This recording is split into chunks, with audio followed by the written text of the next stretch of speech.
করেছি। আল্লাহ রাসূলকে একদিন জিজ্ঞাসা করা হলো, ইয়া রাসূলুল্লাহ, জান্নাতি নারীর পরিচয় কি আর জাহান্নামী নারীর পরিচয় কি? আচ্ছা বাবা, আপনাদের বাড়িতে কে কে আছে? আপনাদের বাড়িতে 4 শ্রেণীর মহিলা আছে। কে কে? আপনার মা, আপনার বোন, আপনার মেয়ে, আপনার স্ত্রী, ঠিক না বেটি? 4 ধরনের মেয়ে আছে। শুনে রেখে দিই, আজকের বাড়িতে গিয়ে নিজেই বুঝতে পারবেন আপনার মা জান্নাতি নারী না জাহান্নামী নারী, আপনার স্ত্রী জান্নাতি নারী না জাহান্নামী নারী, আপনার বোন জান্নাতি নারী না জাহান্নামী নারী, আপনার মেয়ে জান্নাতি নারী না জাহান্নামী নারী। আজকেই প্রমাণ পেয়ে যাবেন। আজকের বাড়ি থেকে দেখবেন, আমি যে কথাগুলো বলছি এগুলো মিলিয়ে নেবেন। আমার কথা নয়, নবীর কথা। নবীজি বলছেন, ওই নারী জাহান্নামী, ওই নারী জাহান্নামী যে নারী তার স্বামীর সঙ্গে যখন কথা বলে মেজাজ দিয়ে কথা বলে। আমার ভাষা বুঝতে পারছেন? যে নারী তার স্বামীর সঙ্গে যখন কথা বলে মেজাজ দিয়ে কথা বলে, ওই নারী জাহান্নামী, জাহান্নামী, জাহান্নামী। আমি বলি, নবীজি বলেছেন। অনেক মেয়ে ছেলে আছে দেখবেন, গায়ের চামড়াটা সাদা, স্বামীর গায়ের চামড়া কালো। ও বড় লোকের মেয়ে, স্বামী গরিবের ছেলে। ও লেখাপড়ায় বেশি, স্বামী লেখাপড়ায় কম। স্বামীকে তুচ্ছ তাচ্ছিল্য করে। আর পাড়ার লোকের সঙ্গে যখন কথা বলে মিষ্টি সুরে কথা বলে, আর স্বামীর সঙ্গে যখন কথা বলে দেখবেন মেজাজ দিয়ে কথা বলে। ওই নারী জাহান্নামী। ও যত নামাজ পড়ুক, যত রোজা রাখুক। আমি বলিনি, নবীজি বলেছেন। আমারে ভুল বুঝবেন না মা বোনেরা। 2 নাম্বার, ওই নারী জাহান্নামী। সে আপনার মা হতে পারে, বোন হতে পারে, মেয়ে হতে পারে, আপনার বউ হতে পারে। ওসব আমার দেখার দরকার নেই। 2 নাম্বার, ওই নারী জাহান্নামী যে নারী তার স্বামীর দুর্নাম বদনাম অন্য ব্যক্তির কাছে করে বেড়ায়। 3 নাম্বার, ওই নারী জাহান্নামী যে নারী বিনা কারণে স্বামীর বিছানা ছেড়ে দিয়ে অন্য বিছানায় রাত কাটায়। মিলিয়ে নিন। 4 নাম্বার, ওই নারী জাহান্নামী যে নারী স্বামীর পরিবারকে, স্বামীর পরিবারের সঙ্গে খারাপ আচরণ করে। আমার ভাষা বুঝতে পারছেন? আচ্ছা, স্বামীর পরিবার কারা? স্বামীর মা, স্বামীর বাপ, স্বামীর ভাই, স্বামীর বোন। স্বামীর পরিবারের সঙ্গে যে মেয়ে খারাপ আচরণ করে, ওই নারী জাহান্নামী, জাহান্নামী, জাহান্নামী। অনেক মেয়ে ছেলে আছে দেখবেন, স্বামীকে খুব ভালোবাসে, স্বামীর বাপকে দেখে না, স্বামীর মাকে দেখে না, স্বামীকে খুব ভক্তি শ্রদ্ধা করে। এত সহজ মা ভাবলেন জান্নাত পেয়ে গেলেন না? ওই মৌলভী সাহেবের একটা কথায় আপনি জান্নাত পেয়ে গেলেন? তাহলে এই এত বড় একটা কেতাব পাঠানোর দরকার ছিল না, আর মুহাম্মদ সাল্লাল্লাহু আলাইহি ওয়াসাল্লামের জীবনে এত হাদিস বলার প্রয়োজন ছিল না। ওই নারী জাহান্নামী যে নারী স্বামীর অনুপস্থিতিতে, আমার ভাষা বুঝতে পারছেন? এই বাচ্চা, আস্তে। যে নারী স্বামীর অনুপস্থিতিতে নিজের সতীত্বটাকে পরকীয়ায় লিপ্ত হয়ে যায়। আমার ভাষা বুঝতে পারছেন? এই বাচ্চারা আছে, বেশি ব্যাখ্যা করলাম না। পরকীয়ায় যে নারী লিপ্ত হয়, ওই নারী জাহান্নামী, জাহান্নামী, জাহান্নামী। এরপরে বলা হয়েছে ওই নারী জাহান্নামী যে নারী স্বামীকে বলে তোমাকে বিয়ে করে আমার জীবনটা বেকার হয়ে গেছে। যে নারী তার স্বামীকে বলে আমার মতো মেয়ে বলে তুমি বেঁচে গেলে, অন্য কেউ হলে বুঝতে পারতে। কিছু বুঝতে পারছেন আমার ভাষা? যে নারী তার স্বামীকে বলে তোমার সঙ্গে বিয়ে হওয়ার আগে আমাকে মাস্টার, ডাক্তার, ইঞ্জিনিয়ার, প্রফেসর বিয়ে করতে এসেছিল, আমার বাম্মা সেখানে না দিয়ে তোমার কাছে দিয়েছে।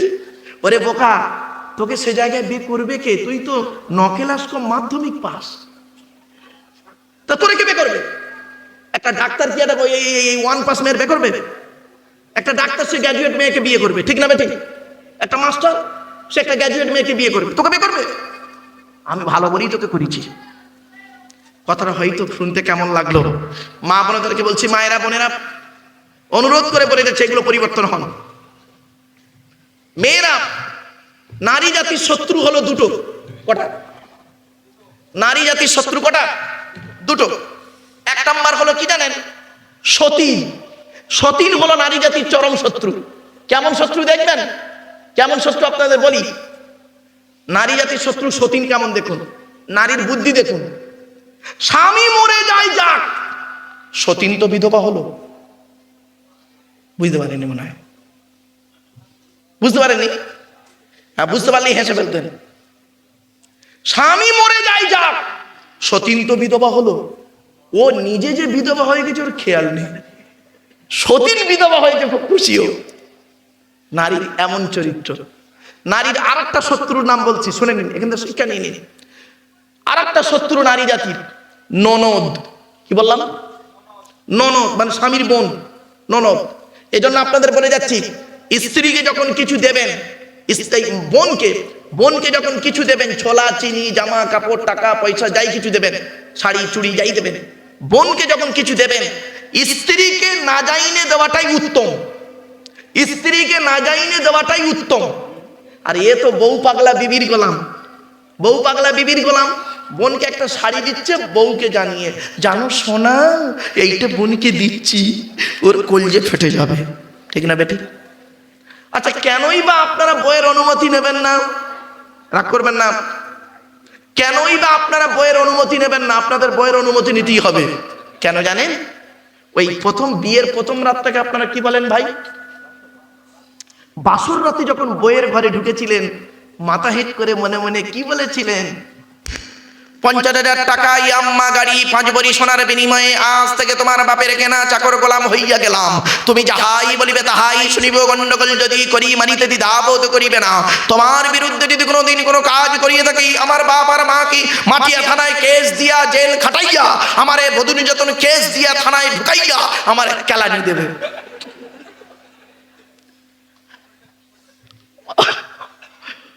হয়েছে ঠিক? বাবা, সামান্য এইটুকু আছে, বাড়ি থেকে ভাববে এগুলো অতি বাস্তব কথা। নারী জাতির চরিত্র কেমন দেখুন। এই মা বোনেরা, যদি ভুল বলি তুমি প্রতিবাদ করো, কোনো অসুবিধা নেই। নারী জাতির চরিত্র শুনবেন, শুনে নিন। নারী যখন বউ হয় তখন আলাদা খাবার লাইন করে, আর ওই নারী যখন শাশুড়ি হয় একসাথে খাবার হাদিস শোনায়। ঠিক না বেটি? এই নারীর চরিত্র। নারী যখন বউ হয় তখন আলাদা খাবার লাইন করে, ছোট হাঁড়ি, ছোট কড়া, একটা গ্যাস, স্বামী স্ত্রী খাবো, শ্বশুর শাশুড়ি দেখবো না। আর ওই নারী 20 বছর বড় ছেলের বিয়ে দিয়েছে, শাশুড়ি হয়েছে, বৌমাকে হেদায়েত দিচ্ছে, বৌমা একসঙ্গে খেতে হয়, আমরা একসঙ্গে খেয়েছি, এই করেছি। ও সব্বনার হাদিস কি? নারীর চরিত্র। আর একটা দেখেন নারীর চরিত্র। অসুবিধা হচ্ছে আপনাদের? আসলে আমি বলেছি আমার ওয়াজ শোনার লোকের অভাব। আর একটা চরিত্র নারী জাতি দেখুন। নারী স্বামী বৈধ সম্পর্ককে মেনে নেয় না, অবৈধ ইনকামটাকে খেয়ে নেয়। কিছু বুঝতে পারলেন না? নারী স্বামী হালাল সম্পর্ক মেনে নেয় না, হারাম ইনকামটা খেয়ে নেয়। এই হলো নারীর চরিত্র। কিরকম একটা উদাহরণ দিই। ধরুন আপনার স্ত্রী 5 বছর অসুস্থ, 5 বছর অসুস্থ, চলতে পারে না, উঠতে পারে না, আপনাকেই তার সেবা করতে হয়। আজকের বাড়িতে গিয়ে খালি স্ত্রীকে বলবেন, ওই অসুস্থ স্ত্রীকে বলবেন, দেখো 5 বছর তুমি অসুস্থ, আমার এত খাটনি হচ্ছে, আর পাচ্ছি না, তুমি যদি অনুমতি দাও তাহলে কালকের একটা মেয়েকে বিয়ে করে আনি, সে তোমারও সেবা করবে আমারও সেবা করবে। মরে গেলেও জীবনে হ্যাঁ বলবে না। ঠিক না বেটি? এইগুলো নারীর চরিত্র। তাহলে নারী কেন বলবে না? নারী সকলের ভাগ দেবে, স্বামীর ভাগ দেবে না। ভালো কথা, তাহলে ভালো আল্লাহওয়ালা মেয়ে। আর কোথায় গন্ডগোল হয়ে যাচ্ছে দেখুন। স্বামী হারাম ইনকাম করে অনেক টাকা এনেছে, ওই টাকায় সোনা কিনে গলার হার পরে ঘুরছে। তাহলে নারী স্বামীর বৈধ সম্পর্ককে মেনে নেয় না, অবৈধ ইনকামটাকে খেয়ে নেয়। এই হলো নারীর চরিত্র। আমার বাপেরা, আচ্ছা এই কথাগুলো কেন বলছি জানেন? আল্লাহর নবী মেরাজে গেলেন। আপনারা জানেন তো এই মাসে, এই রজব মাসের 27 তারিখে নবীজি মেরাজে গেছিলেন। জান্নাত জাহান্নাম দেখেছিলেন। জান্নাতে কি দেখেছিলেন, জাহান্নামায় কি দেখেছিলেন? জাহান্নামার গেটে দেখেছিলেন নবীজি যুবক আর যুবতীদের লজ্জাস্থান থেকে পুঁজ আর রক্ত বেরোচ্ছে। বেশিরভাগ নারীকে নবীজি জাহান্নামায় দেখেছেন। আমার বাপেরা অনুরোধ করে বলে যাচ্ছি, বাড়িতে মা বোন মেয়েকে বোনকে পরিবর্তন করুন, এটাই হলো আপনার দায়িত্ব। একজন নারী, ইসলাম বলছেন, রাসূল করিম সাল্লাল্লাহু আলাইহি ওয়াসাল্লাম বলেছেন, একজন পুরুষ স্বামী তার স্ত্রীকে 17টা শিক্ষা দান করতে হবে। 17টা শিক্ষা দান করতে হবে। কি বুঝলেন আপনি? আপনার স্ত্রীকে কটা শিক্ষা দিয়েছেন? একটাও তো জানেন। 17টা শিক্ষা দিতে হবে, কমসে কম 17টা শিক্ষা। আপনি কটা দিয়েছেন? এই 17টা যদি বলি কল্পনা করতে পারবেন না।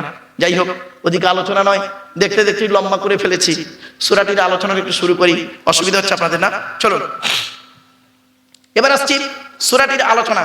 সূরাটির আলোচনা করতে গিয়ে ও শানে নুজুলটা একটু বলে দিই, ওই অবতীর্ণ হওয়ার কারণটা বলে দিই, বলে গড়গড় করে মানে করে দেবো, ব্যাস ক্লিয়ার হয়ে যাবে। সূরাটির মধ্যে রয়েছে সূরা মুনাফিকুন।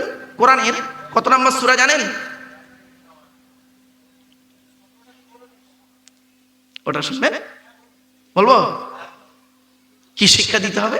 আচ্ছা এই সূরাটা পড়ে নিই অন্তত, এই সূরাটা একটু পড়ে নিই, বাপ হয়তো অনেকে ধারণা হবে। আল্লাহ পাক কোরআনের 63 নম্বর সূরা, কত কত কত 63 নম্বর সূরা। সূরাটির নাম সূরা মুনাফিকুন। এই সূরাটি হয়েছে মদিনায় নাজিল হয়েছে। সূরাটির ভিতরে আছে দুটো রুকু, 11টা আয়াত। 11টা আয়াত যদি বাবা 2 মিনিট করে একটু মানে করে দিই, তাহলে অন্তত 22 মিনিটের মধ্যে একটা সূরার তাফসীর শোনা হয়ে যাবে সংক্ষিপ্তভাবে। সহজ সরল ভাষায় বলছি আপনাদের, শুনে নিন। সূরাটি গোটাটাই মুখস্থ আছে বাবা, চিন্তা নেই, আমি মুখস্থই আলোচনা করব, দেখবেন। সূরাটা একটু পড়ে দিই। বিসমিল্লাহির রাহমানির রহিম। ইদা জাআকাল মুনাফিকুন ক্বালু নাশহাদু ইন্নাকা লারাসূলুল্লাহ ওয়াল্লাহু ইয়ালামু ইন্নাকা লারাসূলু ওয়াল্লাহু ইয়াশহাদু ইন্নাল মুনাফিকিনা লাকাযিবুন ইত্তাখাযু আইমানাহুম জুন্নাতান ফাসাদ্দু আন সাবিলিল ইন্নাহুম সাআ মা কানু ইয়ামালুন যালিকা বিআন্নাহুম আমানু সুম্মা কাফারু ফাতুবিয়া আলা কুলুবিহিম ওয়া হুম লা ইয়াফকাহুন ওয়া ইযা রাআইতাহুম তু'জিবুকা আজসামুহুম ওয়া ইন ইয়াকুলু তাসমা লিকাউলিহিম কাআন্নাহুম খুশুমুম মুসান্নাদা ইয়াহসাবুনা কুল্লা সাইহাতিন আলাইহিম হুমুল আদুউ ফাহযারুহুম ক্বাতালাহুমুল্লাহু আন্না ইউফাকুন ওয়া ইযা ক্বিলা লাহুম তাআলা ওয়া ইস্তাগফির লাকুম রাসূলুল্লাহ লাওয়াউ রুউসাহুম ওয়া রাআইতাহুম ইয়াসুদ্দুনহুম ইস্তাগফিরুন সাওয়াউন আলাইহিম আস্তাগফারতা লাকুম আম লাম তাস্তাগফির লাহুম লা ইয়াগফিরুল্লাহু লাহুম ওয়াল্লাহু লা ইয়াহদিল কওমাল ফাসিকিন হুমুল লাযীনা ইয়াকুলুনা লা তুনফিকু আলা মান ইনদা রাসূলিল্লাহ হাত্তা ইয়ানফাদু ওয়ালিল্লাহি খাযাইনুস সামাওয়াতি ওয়াল আরদি ওয়ালিল্লাহি খাযাইনুস সামাওয়াতি ওয়াল আরদি ওয়ালাকিন্নাল মুনাফিকিনা লা ইয়াফকাহুন يقولون لا رجعنا إلى المدينة لا يخرجن الأعز منها الأذل ولله العزة ولرسوله وللمؤمنين ولكن المنافقين لا يعلمون يا أيها الذين آمنوا لا تلهكم أموالكم ولا أولادكم عن ذكر الله ومن يفعل ذلك فأولئك هم الخاسرون وأنفقوا مما رزقناكم من قبل أن يأتي أحدكم الموت فيقول ربي لولا أخرتني إلى أجل قريب فأصدق وأكن من الصالحين ولن يؤخر الله نفسا إذا جاء أجلها والله خبير بما تعملون। সুবহানাল্লাহ। এই গোটা সূরাটাই পড়ে দিলাম। এবারে বাংলা মানেটা করব, শানে নুজুল বলবো, ক্লিয়ার হয়ে যাবে। এজন্য আপনাদেরকে আমি একটু একটা কথা বলে দিচ্ছি। বেচারা বললো 17টা বলতে, বলে দিচ্ছি, চিন্তা নেই বাবা, একটু দাঁড়ান। আসলে আমার কি আমি বললাম ঘড়ি ধরে আমার টাইম থাকে না, এই জন্য আমি বললাম। চলে এবার আসছি, পৃথিবীতে দুটো শ্রেণীর মানুষ আছে। কি কি? যারা আল্লাহকে বিশ্বাস করে, নবীদের বিশ্বাস করে, কিয়ামতকে বিশ্বাস করে। ইসলামিক পরিভাষায় তাদেরকে কি বলে জানেন? মুমিন। কি বললাম? মুমিন। যারা আল্লাহকে অস্বীকার করে, নবীদেরকে অস্বীকার করে, সবকিছুকে অস্বীকার করে, ইসলামিক পরিভাষায় তাদেরকে কি বলে? কাফের। কি বললাম? কাফের। তাহলে দুটো দল পেলাম, একটা হলো মুমিন, একটা হলো কাফির, দুটো দল। এই মুমিন আর কাফেরের মাঝখানে একটা দল আছে, সেই দলটার নাম হলো মুনাফিক। কি বললাম? মুনাফিক। মুনাফিকদের, আচ্ছা মুনাফিক লোক চিনবেন কি করে বলবো? কালকে মারামারি ঝগড়া করবেন না তো নিজেদের মধ্যে? হ্যাঁ, এই দেখেন, আমি বলিনি, নবীজি বলেছেন মুনাফিকের নিদর্শন কতগুলো কি, শুনে নিন। মুনাফিক 2 রকমের। করকম? 2 রকম, এগুলো মনে রাখবেন। সূরা মুনাফিকুনের আলোচনা মানে মারাত্মক আলোচনা। মুনাফিক 2 রকমের। কি কি? 1 নম্বর হলো মুনাফিক ফিল ঈমান, ঈমানের দিক থেকে মুনাফিক, বিশ্বাসের দিক থেকে মুনাফিক, বিশ্বাসগত মুনাফিক। আর মুনাফিক ফিল আমাল, কার্যগত মুনাফিক, কাজের দিক থেকে, আমলের দিক থেকে মুনাফিক। তাহলে মুনাফিকের দুটো ভাগ বেরলো, একটা বিশ্বাসের দিক থেকে মুনাফিক, একটা কাজের দিক থেকে মুনাফিক। বিশ্বাসের দিক থেকে মুনাফিকের আবার অনেকগুলো ভাগ আছে বাবা, অধিক আলোচনা করলাম না। বিশ্বাসের দিক থেকে মুনাফিক, আজকের যে সূরা মুনাফিকুনের আলোচনা ছেলেরা জানতে চেয়েছে, এখানে আছে কি বিশ্বাসের দিক থেকে মুনাফিক, কাজের দিক থেকে মুনাফিক। মুনাফিকদের হেড হলো কে জানেন? আব্দুল্লাহ ইবনে উবাই। কি বললাম বাবা? আব্দুল্লাহ ইবনে উবাই। ওই শয়তানরা মুনাফিকদের বলা হয়েছে, মুনাফিকদের সর্দার যাকে বলা হয়েছে। রাসূল কারীম সাল্লাল্লাহু আলাইহি ওয়াসাল্লাম বলেছেন ও মুনাফিকদের হেড, মানে মুনাফিকি করার লাইনটা খুব ভালো জানে। যাই হোক, জানতো আব্দুল্লাহ ইবনে উবাই নামটা মনে রাখবেন, সব সময়ের জন্য আপনারা মনে রাখবেন। তবে যাকে তাকে বলবেন না আব্দুল্লাহ ইবনে উবাইয়ের ভাই, এটা আবার বলে ফেলবেন না কালকে গিয়ে। অনেকে আবার কি করে এসব শুনে গিয়ে বলে আব্দুল্লাহ ইবনে উবাইয়ের ভাই। যাই হোক, আব্দুল্লাহ ইবনে উবাই। সকলে বিসমিল্লাহ সূরা ফাতিহা শরীফ একবার, 3 বার সূরা ইখলাস, মেজর সঙ্গে কয়েকবার দরুদ শরীফ পাঠ করুন।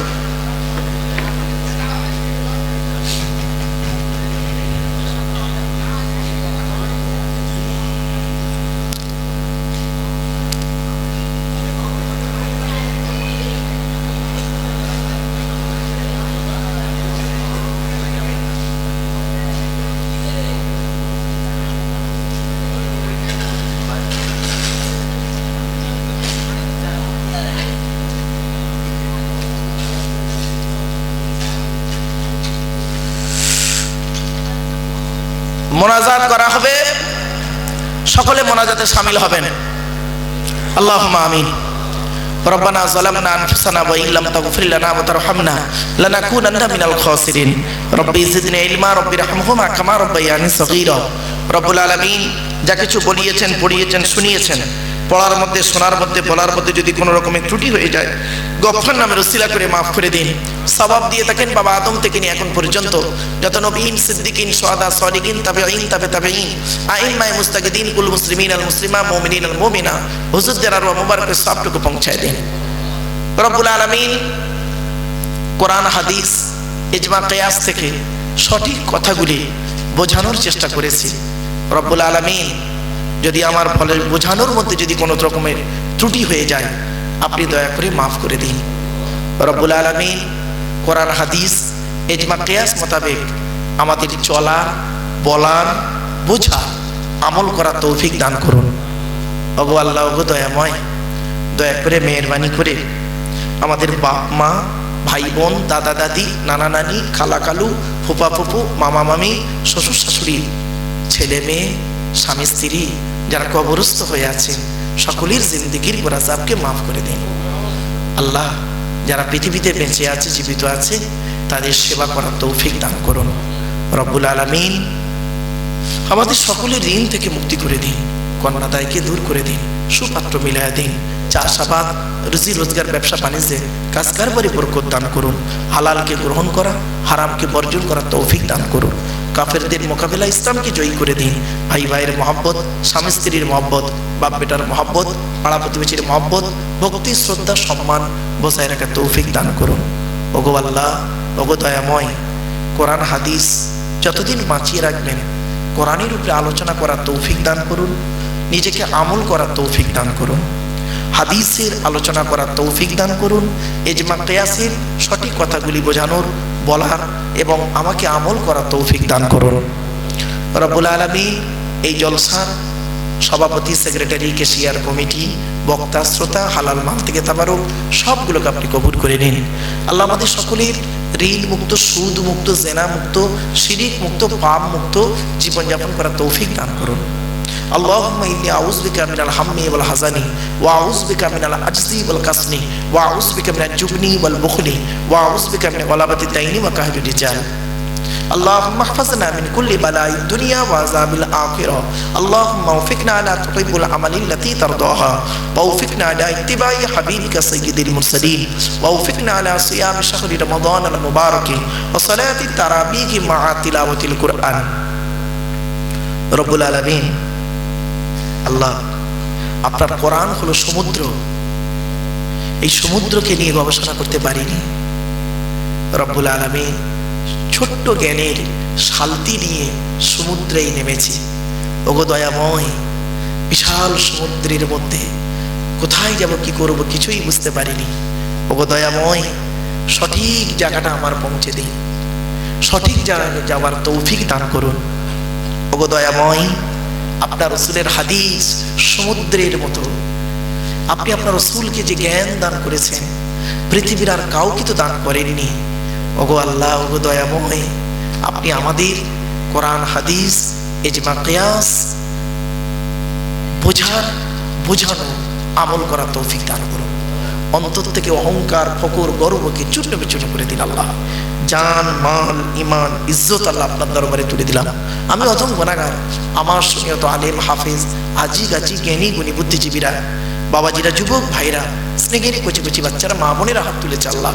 যার হাতকে ভালোবাসেন তার হাতের ওসিলা করে আমাদের দোয়াকে কবুল করে নিন রব্বুল আলামিন। যারা অসুস্থতায় ভুগছে আল্লাহ প্রত্যেকের সুস্থতা দান করুন, ইমানের সহিত থাকার তৌফিক দান করুন। আল্লাহুম্মা হফিজনা মিন কুল্লি বালাই দুনিয়া ওয়া আযাবিল আখিরাহ। আল্লাহুম্মা ওয়াফিকনা আলা তুহিব্বুল আমালি আল্লাতী তারদাহা ওয়া ওয়াফিকনা আলা ইত্তিবাই হাবিবিকা সাইয়্যিদিল মুরসালিন ওয়া ওয়াফিকনা আলা সিয়ামি শাহরি রমাদান আল মুবারাক ওয়া সালাতি তারাবিহ মা'a তিলাওয়াতিল কুরআন।